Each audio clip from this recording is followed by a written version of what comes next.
Deep water chapter flamingo के fourth number का chapter है। इसके राइटर हैं विलियम डगलस। इस चैप्टर में उन्होंने अपनी कहानी के ज़रिए रीडर्स को ये बताने की कोशिश की है कि डर अंदर मन में है, इसे जीत पाना आसान है, बस ज़रूरत है तो कोशिश की। If you will you can. Writer ने अपनी उस डर के बारे में यहाँ बताया है कि किस तरह मेरे डर की वजह से मैं अपने फेवरेट हॉबी जो कि वाटर से रिलेटेड है नहीं कर पा रहा था। राइटर बताता है जब वह 3 या 4 साल के थे वो अपने फादर के साथ कैलिफोर्निया के बीच में गए। वैसे तो उसने अपने पापा को काफ़ी अच्छी तरीके से पकड़ा हुआ था, फिर भी तेज़ लहरों के तेज़ आवाजाही से वो फिसल गए और वह इस हादसे में लगभग डूब गए थे। उनकी सांसें उखड़ गई थी और उनके अंदर पानी को लेके डर बैठ गया, यानी फोबिया ऑफ वाटर।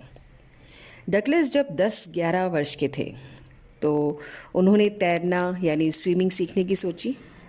याकीमा रिवर जो कि काफ़ी ख़तरनाक थी और उनकी मदर उन्हें वहाँ जाने को हमेशा मना करती थी, तो इस हिसाब से YMCA पूल स्विमिंग के सीखने के लिए सबसे बेहतर जगह थी, क्योंकि वो एक तरफ से 2 या 3 फीट डीप थी और दूसरी तरफ से 9। जब डगलस ने वहाँ एडमिशन लिया तो पुराने बचपन की डूबने वाले हादसे ने उन्हें परेशान करके रखा। जिस डर को ख़त्म करने के लिए वो YMCA पूल में गए थे, वहाँ एक नए हादसे का शिकार उन्हें होना पड़ा। एक्चुअली YMCA पूल में एक उम्र में बड़े लड़के ने डगलस को उठाकर पूल में लगभग फेंक दिया। डगलस सिटिंग पोजीशन में पूल में गिरे। कुछ थोड़ा बहुत पानी उन्होंने निगल लिया और वो लगभग डूब गए। वो बहुत डरे हुए थे, लेकिन उन्होंने एक स्ट्रेटजी अपनाई।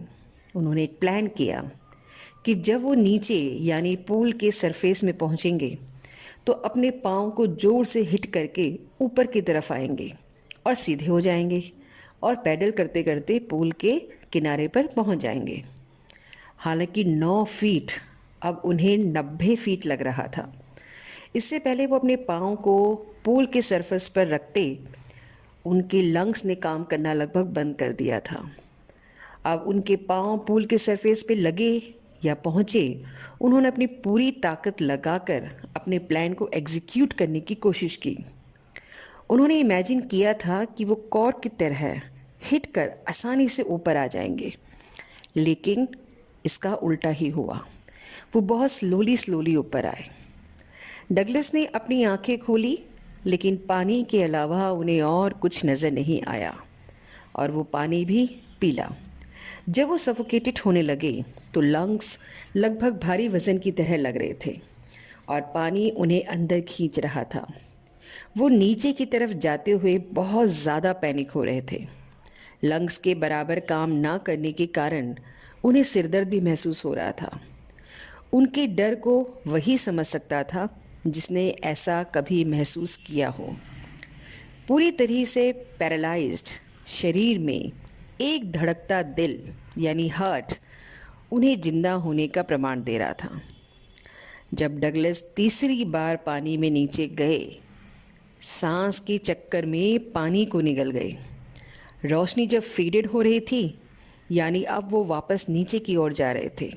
हाथ पैर सब सुन्न थे, लेकिन उन्होंने रिलैक्स किया। डर और मौत का विचार पर रखकर डगलस को ड्राउसी फील हो रहा था। उन्हें ऐसा लगा कि death there is a peace. कमज़ोर पड़े हुए डगलस ने अपने आप को बाहर लाने हुए किसी के स्पर्श को, जिसे उन्होंने अपनी माँ के टेंडर हाथों से कंपेयर किया, इस एक्सर्शन से बहुत अपसेट हुए।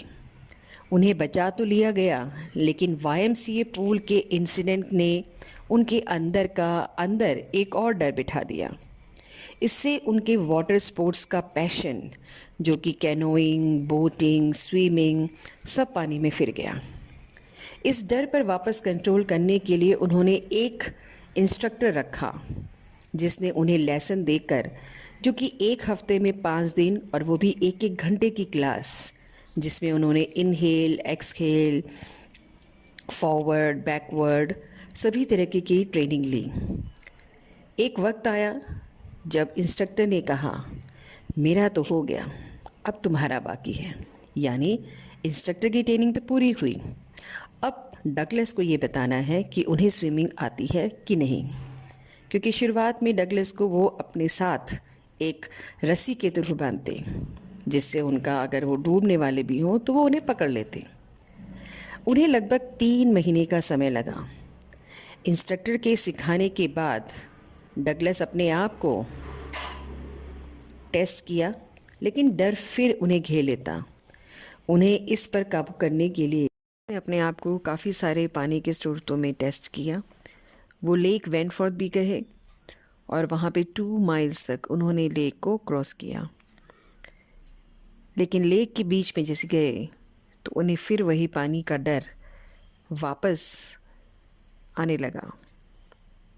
लेकिन उन्हें इस बार अपने उस डर का सामना डिटर्मिनेशन और स्ट्रेंथ के साथ किया और धीरे धीरे इन चीज़ों को वर्क करते हुए जो डगलस है उन्होंने लेक के नीचे जाके स्विम किया और दूसरी साइड से बाहर निकले।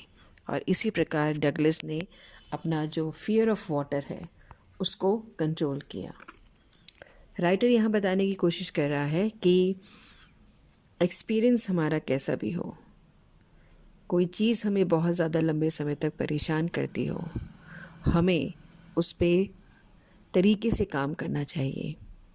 ये स्टोरी हमें इलस्ट्रेट करती है कि हम डिटर्मिनेशन और एक सिस्टमेटिक अप्रोच के थ्रू अपने डर पे काबू पा सकते हैं। Thank you. Do like and share my channel.